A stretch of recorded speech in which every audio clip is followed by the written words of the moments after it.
Welcome to Is It the Podcast? From Rembrandt to Rubens, from Van Dyck to Van Eyck, each episode examines an artwork with an uncertain authorship, in dialogue with a leading guest expert.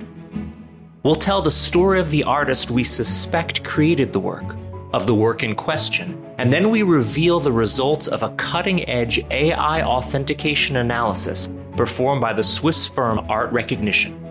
I'm your host, Professor Noah Charney. So, is it?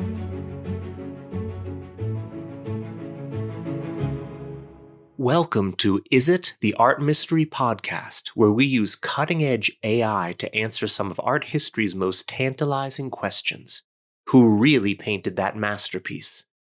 Today's mystery centers on a painter of light and silence, Georges de la Tour. His candlelit saints and beggars are hauntingly still, so perfect in their quiet intensity that they almost seem modern. But as with many great artists, the line between what's real, what's a copy, and what's an outright forgery can get blurry.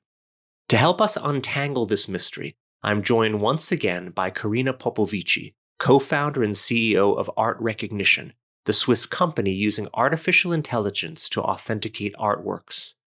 And with us for the first time, my own former professor at Colby College, art historian Veronique Plesch.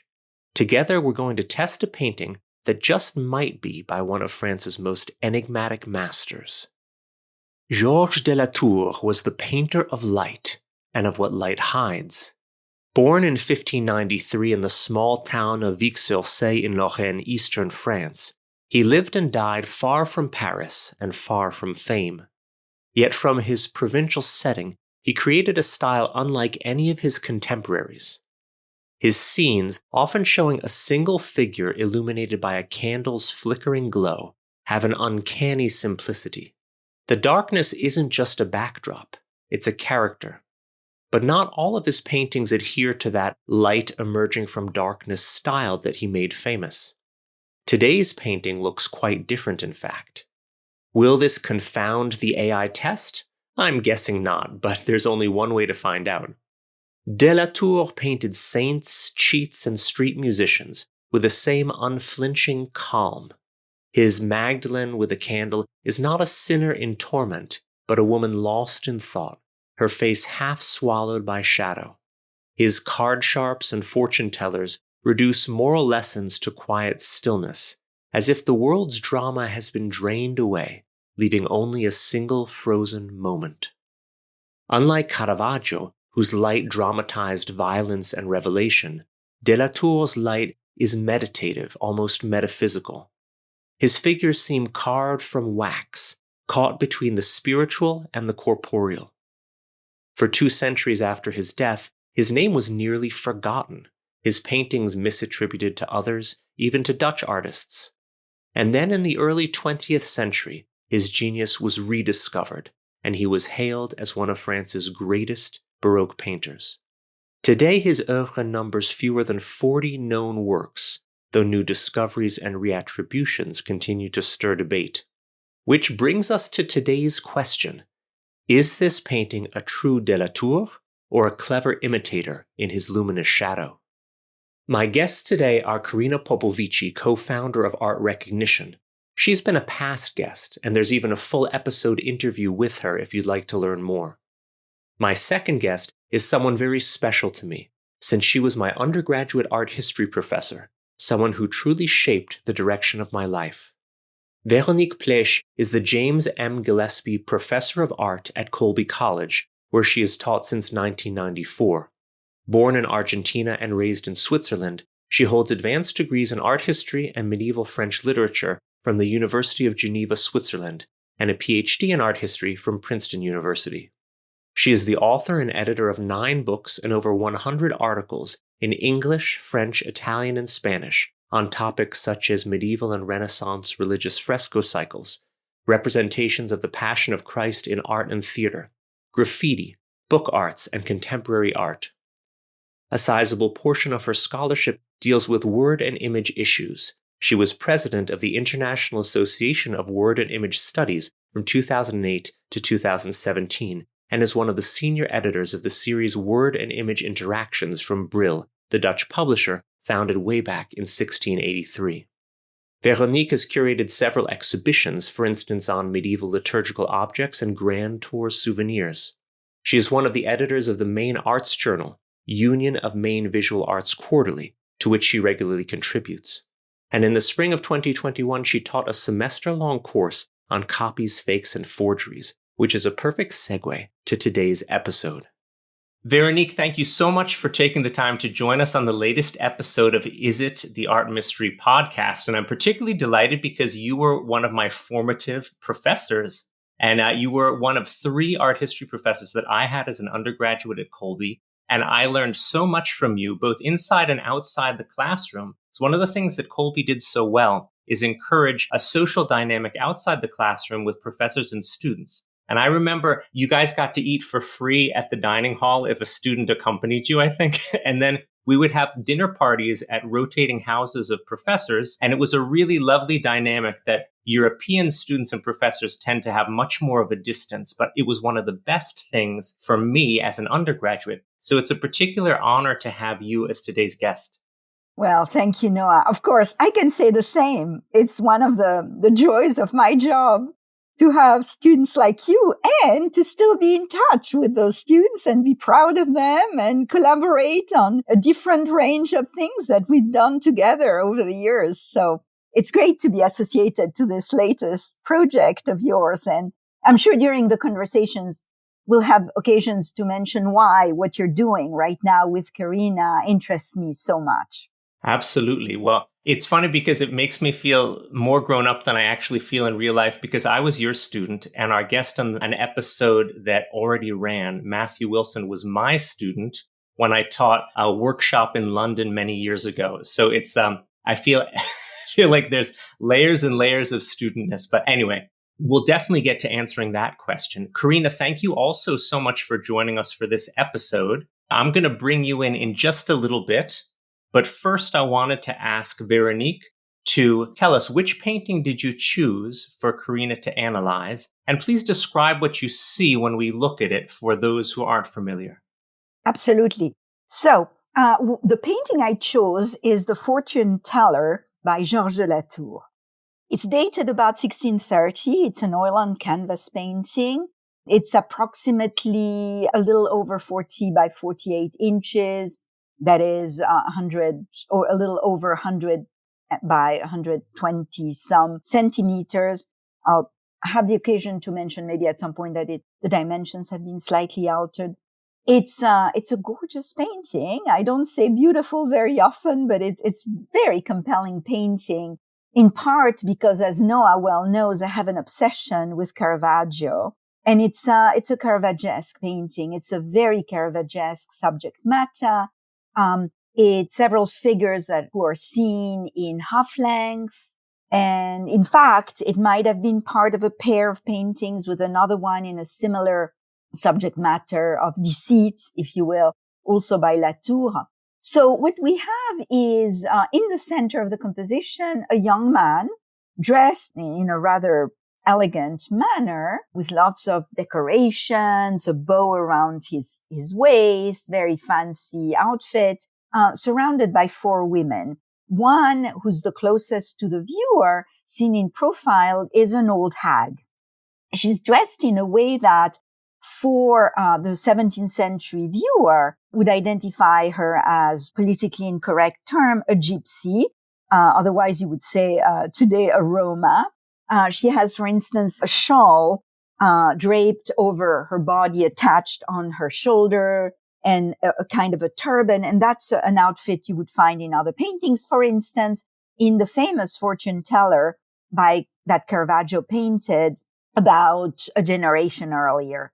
And then there's 3 additional young women, all very beautiful, also dressed in very fancy outfits. And as I said, they're seen bust length, or a little below kind of at the level of the hips, if you will. And the background is neutral, except you can see a ray of light. What's happening is the old woman is holding a coin. The young man is opening his palm. And in fact, what will happen is, in fact, that the old woman will tell him the fortune.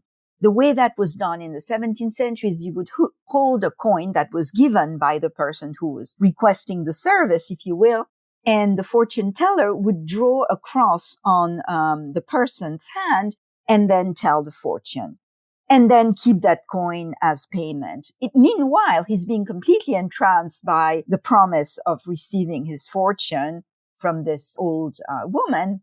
The three other women are basically robbing him. One is, who's the closest to the viewer on the opposite side, on the left side, is pickpocketing him. The woman next to her is holding her hand to receive the booty, if you will. And the third one, with whom actually there's an extraordinary exchange by glances with a young man. They're both looking at each other, both being frontal to the viewer, but their eyes are turned towards each other. And this is really in the center of the composition. It really draws your eyes there. That woman is actually equipped with a pair of pliers and is chopping a gold medal that hangs from a golden chain that the gentleman wears across his chest in 17th century fashion. So what you have is, first of all, a painting that's really focused on the five characters with a beautiful color scheme in which you have lots of a harmony of reds and pinks. It's very still in a way. It's really Latour capturing this very pregnant moment. No words are being uttered. It's a silent painting, which is a rather common thing for Latour. But at the same time, it's full of tension. There's a certain sexual tension, if you will, since this gentleman is surrounded by these extremely alluring three young women, an element that was definitely present in the Caravaggio fortune teller. And then the subject becomes a very common one among all the Caravagesque painters, in particular French painters. And the contrast between the old woman and the beautiful young woman is another trope, if you will, of the art of that time. And what I really believe, and I'll come back to that, I'm sure, later on, is that this is a theatrical scene. It takes place on a stage. Latour is known for his evening scenes, his night scenes, often illuminated by a candle, for instance, which create those high contrast, tenebrist effects, right? That place him in a Caravagesque idiom. But, this apparently takes place by day, but I really think it's on a stage. And the idea is for the artist to stage for the viewer a scene that is supposed to inspire you. In a way, it's a warning, right? Not to succumb to those kind of temptations.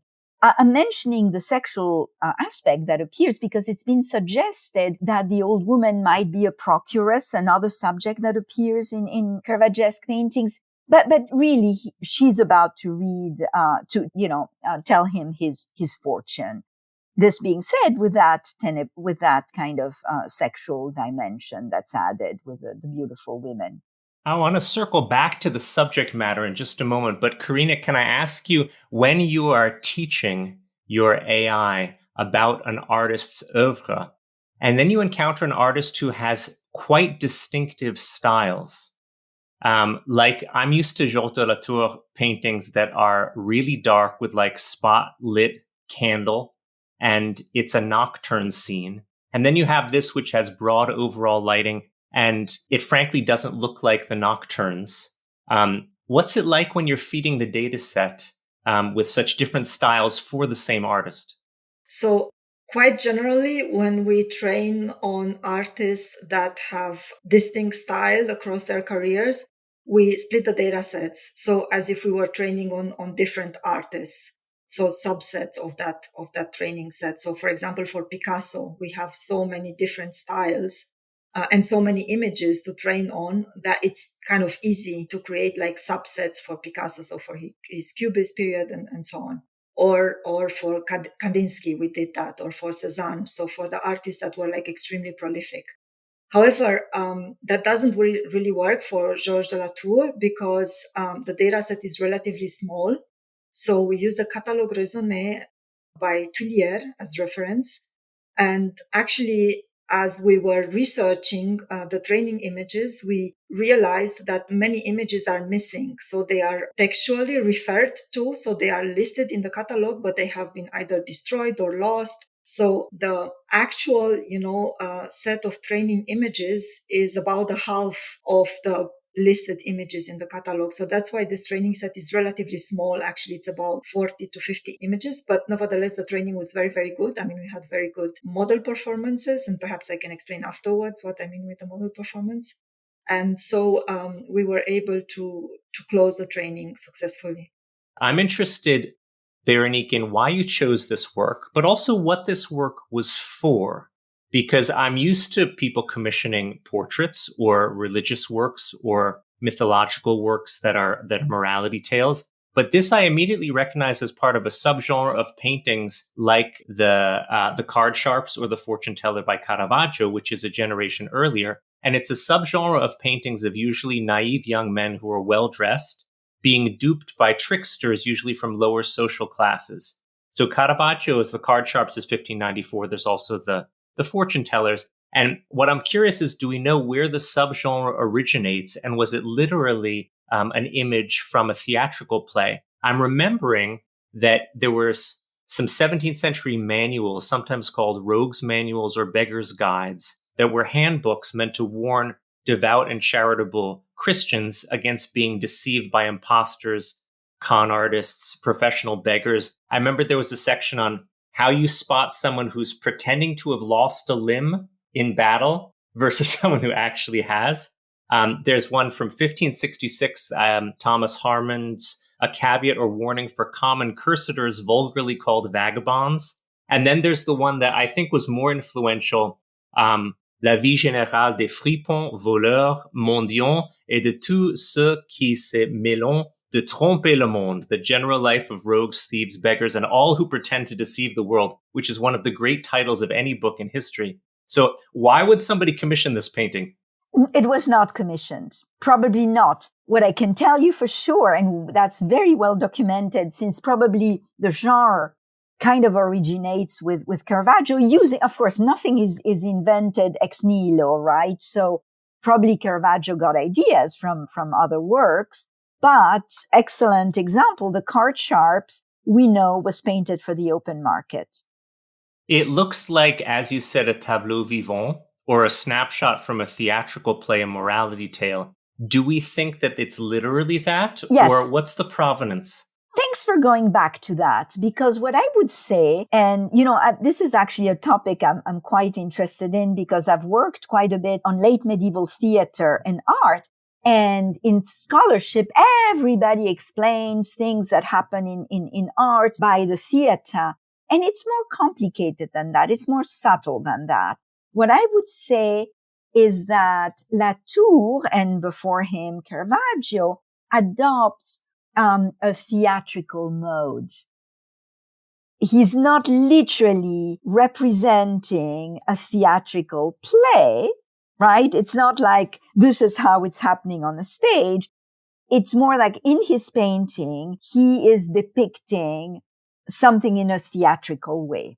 And the idea was he is in a way staging it for you, which I think reinforces the moral dimension of it. It's like putting the scene on a stage or on a silver platter to better show it to the viewer with this intent of conveying a moralizing message. So you see what I mean? It's more subtle than that's simply. A good description. Yeah. So there have been some questions as to the attribution. And I'm curious if you could just run us through them before we go to the big reveal. Yes. And why was this of questionable attribution? Exactly. And what's its story? So let's backtrack a little bit. The painting was acquired in 1960 by the Met. It was purchased from George Wildenstein, the dealer.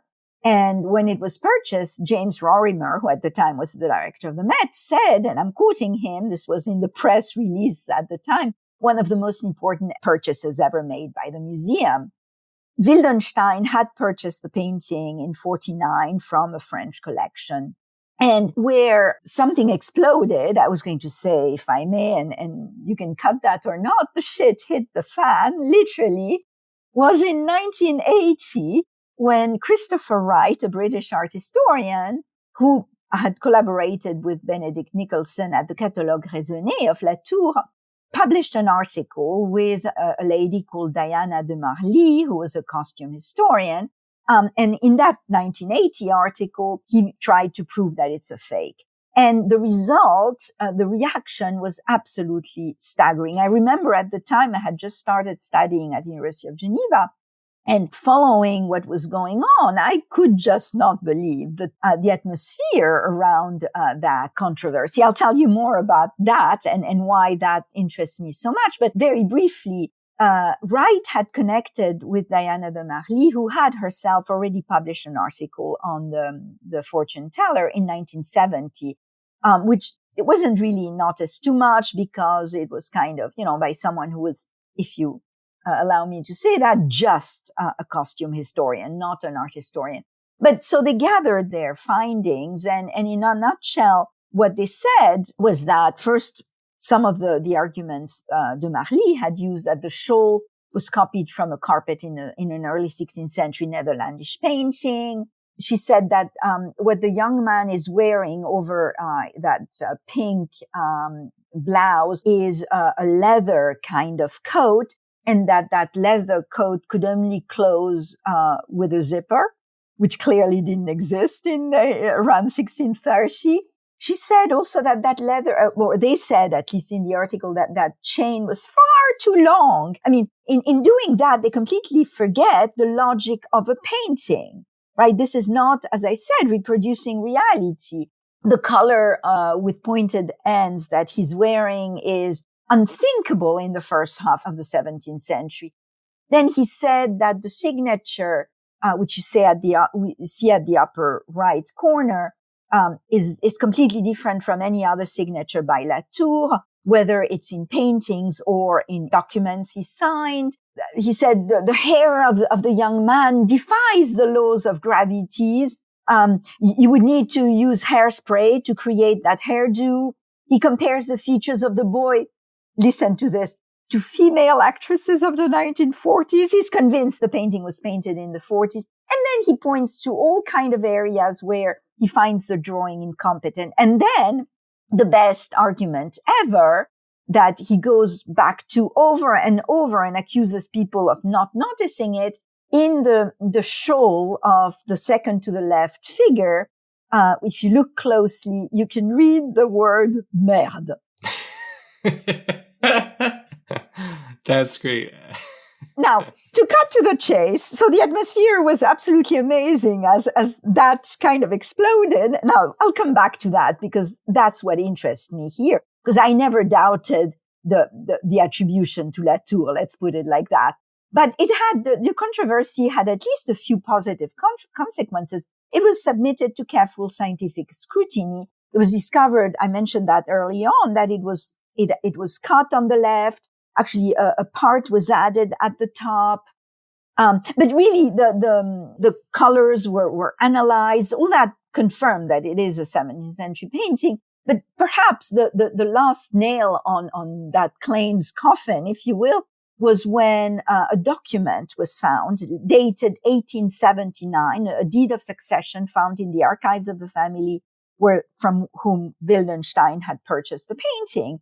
Now, this being said, Wright didn't give up. He published a book in 1984 called The Art of the Forger, almost 200-page long, in which he painstakingly recaps all the steps leading in his research, and includes other works by Latour he believes are forgeries. In fact, he thinks that Latour's oeuvre is totally marred by many, many forgeries.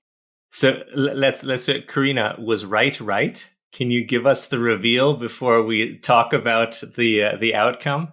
So I'll give the factual reveal first, okay? So we did analyze with our AI this painting, and the result was authentic with a probability of around 80%. And this is really a very, very an exceptionally strong result, actually, considering that the data set is quite small. I mean, as I have said before. And this is actually reflected quite beautifully in the heat maps, because I have it right in front of me, actually. And I can tell you that it's all red. So maybe it's worth actually like taking a step back, and explaining to our listeners, like, what is the meaning of a heat map, right? So what is this good for? What is it? Why are we doing that? So yeah, please describe it. So the heat maps are actually quite important because they help us understand which parts of a painting played the biggest role in the AI's decision. So we are using a scale from blue to red to indicate how influential each area was. So red areas are most important, meaning that the AI focused very heavily on those features when making a judgment. Then yellow areas are less relevant, and blue areas, they have little to no influence. So as I was saying, it's all red and just a bit of blue on the side. So the AI clearly thinks that, the figures are all extremely important and all very much confirming and matching the patterns that have been learned from genuine Delatour works. So therefore confirming the authenticity. So imagine that I'm Christopher Wright and I'm popping up and I'm trying to play devil's advocate. Is it possible the heat map is wrong? What would you say to make him recede into the distance? So this is going to get slightly technical.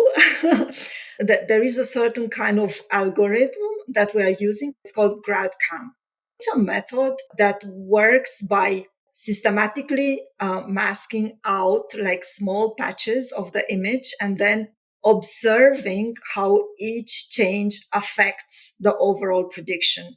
So if we're masking out an important patch, that causes like a very big change in the predicted probability, that area is marked in red.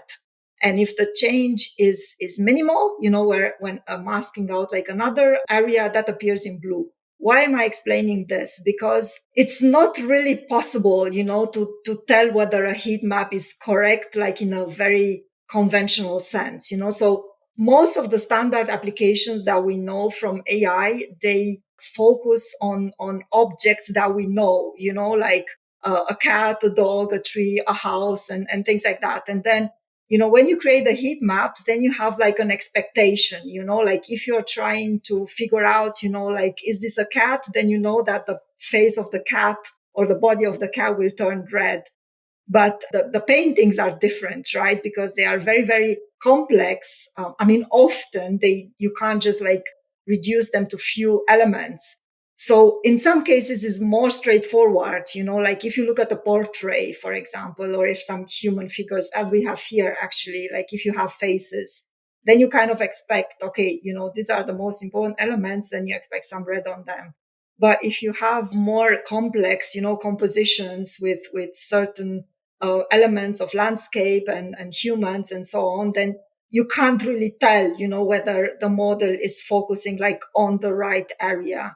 So that's why we interpret them actually together with art experts. We are asking them like, does that make sense? But in this case, it clearly does, because it focuses like on the people in the painting. Now, I'd like to ask a question to you, Veronique. Since you've been bringing up all the issues with the story of the fortune teller and this very particular attitude of Christopher Wright to it, so I was wondering regarding the more general question of the training images. It's something that concerns us very much, right? Because this is a very important building block, right? A very important part of what we do, creating the data sets. So often there are different catalogs created by different experts. And one example is Poussin. I was researching this actually before having our conversation, because Christopher Wright, he wasn't an expert kind of only on Georges de la Tour, but also on other artists, including Poussin. And there I discovered that there are actually at least two catalogs. So one by Tullier, which also was also the scholar that created the catalog for de la Tour, actually, and also for Poussin.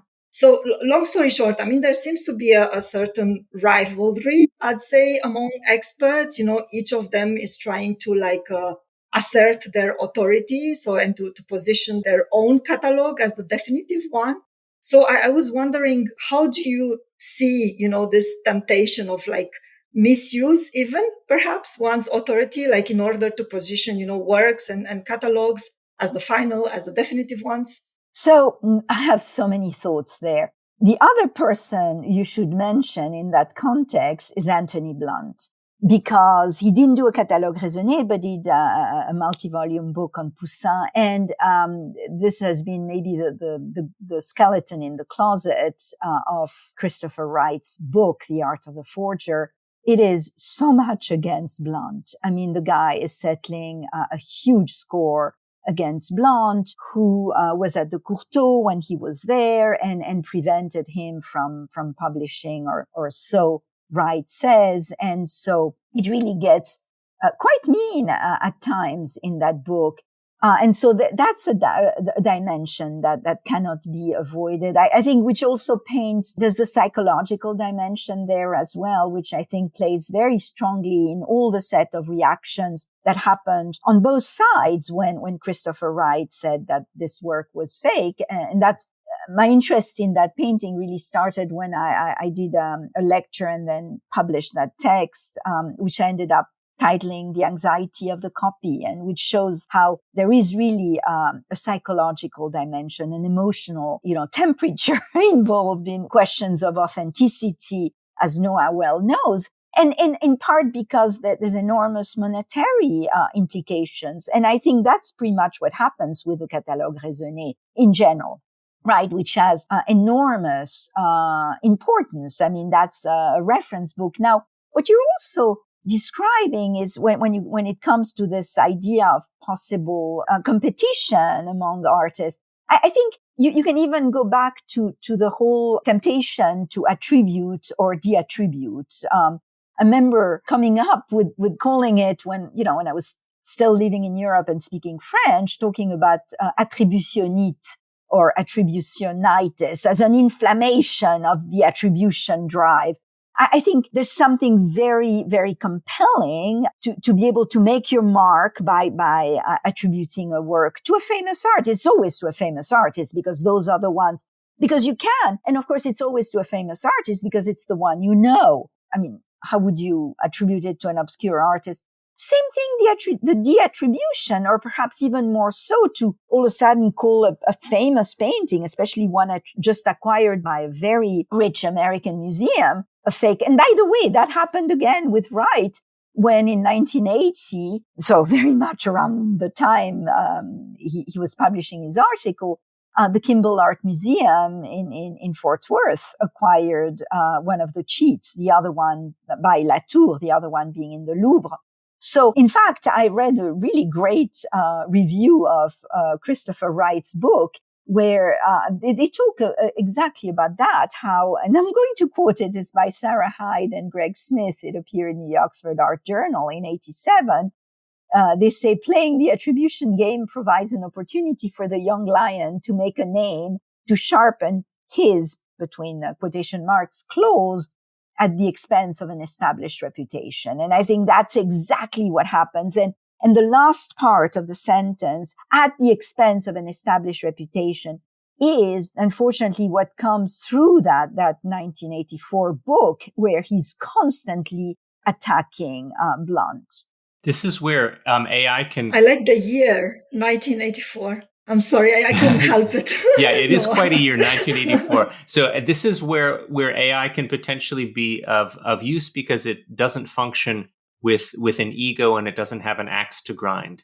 And especially if the catalogue raisonné that the database is drawn from, is vetted as the most even-handed. And these days, catalogue raisonné are usually made by panels of scholars rather than individual ones. So there are fewer axes being ground, then it feels safer. Can I interject something? But the same thing can be said to the intervention of AI. This being said, that's where I have a question for Carina, because as I was, reading Wright's book, and you can praise me for having read the whole thing, one thing that occurred to me is, what would Wright say? How would he respond to the results of art recognition? And I could imagine what he would say. That occurred to me, especially when I was reading his review of the Paris exhibition, the landmark Paris exhibition on Georges Latour in 1972, when lots of new works by Latour were brought into his oeuvre. And of course, he considers that many of those new works are fakes. And in fact, at one point, talking about the fortune teller in the Met and the two cheats in the Louvre and in the Kimball, he says one, a spurious picture was used as proof for another and for another. So this network of one fake would support the attribution of another fake. So I guess if I were right, if I want to be the devil's advocate, one could ask, what about if the set you use to train AI contains fakes? Well, I mean, obviously, we don't want that to happen. Like, absolutely not. So, but it's a justified question, of course, and we are actually taking several steps to make sure that that doesn't happen, or to minimize the potential effects of that. And I'm happy to explain a bit. So I think we talked about it quite extensively already. The fact that we have like a very strict process in selecting the catalog. So to begin with, first of all, and of course there are discussions about what should be there, what shouldn't be there. But we are very, very diligent about it. Like we use the catalogs that are accepted by Christie's and Sotheby's, for example, for their sales, or for the reputed market players. But on top of that, actually, I mean, this is going to get slightly technical again, but I think it's important to explain it. We have like a kind of safeguard to check that the training went well. So what do I mean with that? It's called model validation. So when we train a model, we don't train actually on all the images, but a part of them. So we train like on like 90% of the images, and then we set aside like the remaining 10%. So a combination of authentic and not authentic works. And these images, like we know the labels, we know what they are, the AI doesn't. And we test the AI on those images, like after the training. I mean, we are especially careful, when we are choosing this like 10% of the images, to make sure that there is really like absolutely no doubt about their authenticity or the lack thereof, so that we can be very reliable, or that the performance can be very reliable. So then, I mean, even if it happens that there are like a few mislabeled images that kind of accidentally land in the training, but if we have a very, very strong performance on the testing set, then we know that the model has learned properly. And then those few images didn't affect the outcome. So that's what we're doing, to make sure that there isn't any damage done by misattributed works. I think we should come to the final, maybe 2 short questions for this episode. Carina, first to you. So it's a happy ending for all when the AI results match the connoisseur's opinion. And we saw that in episode 2, where you confirmed with Rembrandt's The Polish Rider, AI proved exactly what all the scholars thought, and everybody's happy. And then we had an episode with 3 versions of the lute player, 2 of which were by Caravaggio and 1 which proved not to be. The one, incidentally, which was from the Wildenstein collection, and with which Keith Christensen had attributed to Caravaggio when he was at the Met, and he had not attributed another version, which turned out, according to AI, to be by Caravaggio. And can you draw a parallel between Christopher Wright and the fortune teller, and Keith Christensen and the lute player, both of which involve the Met, and talk about, how you handle situations where very prominent scholars who people respect have differing opinions from what AI and other scholars find to be conclusive? Yeah. I mean, the whole thing is very complex, obviously, to say the least. Obviously, I mean, we have 2 kind of like similar cases. We have like 2 purchases by a major museum guided by different experts, equally powerful, let's say. In one instance, like the Met was pushing back against the experts, so right in this case, and they were right. But in the other case, they followed the expert, which I believe was Christiansen, right? And they turned out to be wrong. So what do these situations show? So I think it's really important to realize that the expert opinion alone can't be the only factor, when making purchase decisions with such like really very far reaching consequences. Because if these situations propagate, then this expert's voice, it really becomes a bit discretionary, and I think that the institutions, they are taking a huge risk if they are putting like so much trust on a single person. So I think this shouldn't be happening, that the museum should really be more cautious before giving so much weight on one expert's word.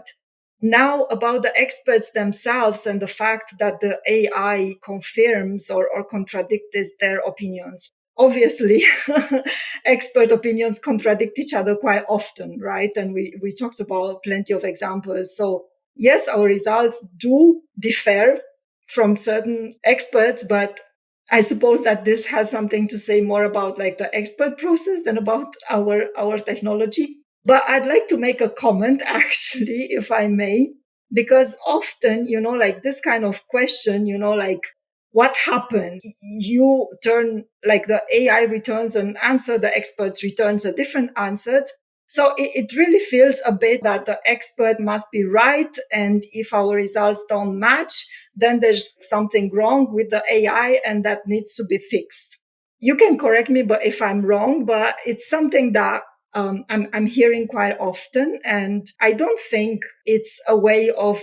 It shouldn't be about deciding, is the AI right or wrong? It's about looking at argumentation, if any, because we're not handling those cases differently, when our AI results are like different than that of the experts, So as I was explaining, what matters to us is that the model is well trained, that the performances are high, that the probabilities are reliable. So what an expert might think about a painting cannot and should not be factored, into the AI's analysis in any way. So of course we are open, to discussing, understanding the differences between expert opinions and AI results and so on. But in the end, I think it's up to the people, to judge based on arguments and evidence which one is right and which one is wrong.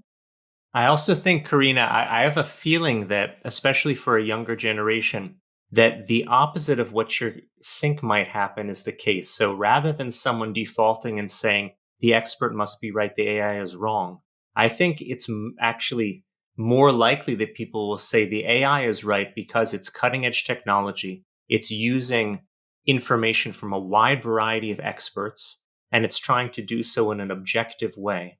And that would be the default when there's, a tie, let's say, and people can't argue. It's like if there's an eyewitness report in a courtroom, but then someone shows up with DNA evidence. The DNA evidence sounds more compelling. So it should be a discussion, but I have a feeling that the AI sounds more convincing than especially the opinion of a single scholar.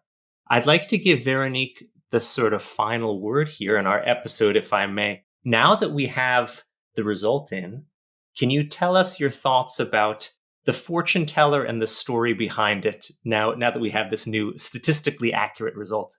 Well, that just reinforces the very reason why I proposed this work. Because, as I said, I never doubted it is by Latour. In fact, after I tell you, reading the whole book, which I hadn't read back in the days, further convinced me of the emotional reasons behind his insistence on not recognizing that he was wrong. But to me, this further proves how, as I said, the emotion dimension of any conversation dealing with authenticity. So that shows that I think that there's enormous levels of shame on one hand, or pride when you can, demonstrate something that really colors the whole debate. And that's why, as you said earlier, Noah, I do think that more scientific analysis can appear at least to be more level-headed, more neutral. But of course, when someone wants to insist, they will always find arguments against that. One can say, and he has arguments in his books, in his book against scientific analysis that, had been used for the fortune teller. I'm going to stop us there. It's been a wonderful conversation. Thank you again, Carina and Veronique, for joining us. And thank to all of you listeners for listening to the latest episode of Is It the Podcast. We'll see you next time. In the end, this painting turned out to be just what it appeared, an original work by Georges de la Tour. It's particularly satisfying and makes everyone happy when technology supports expert opinion and the eyeball test. I'd like to thank my guests, Carina and Veronique, for joining me in today's investigation. See you next time on Is It, the Art Mystery Podcast. Thanks for listening to Is It, the Podcast. This series is produced by Urshka Charney, presented by Noah Charney, and is brought to you by Art Recognition. Based in Zurich, Art Recognition is the leading firm for AI-driven authentication of artworks. Featured everywhere from the art newspaper to Wired to The Guardian and beyond, Art Recognition uses the most definitive, sophisticated datasets and advanced processes to estimate the likelihood that a specific artist created an artwork. Backed by a multidisciplinary team that takes many dimensions of research into consideration, Art Recognition has a long track record of success at the highest level. Learn more at art-recognition.com. That's art-recognition.com. We'll be back next time with a new art historical mystery, a new possible artist behind the masterpiece, and a new guest expert. See you next time.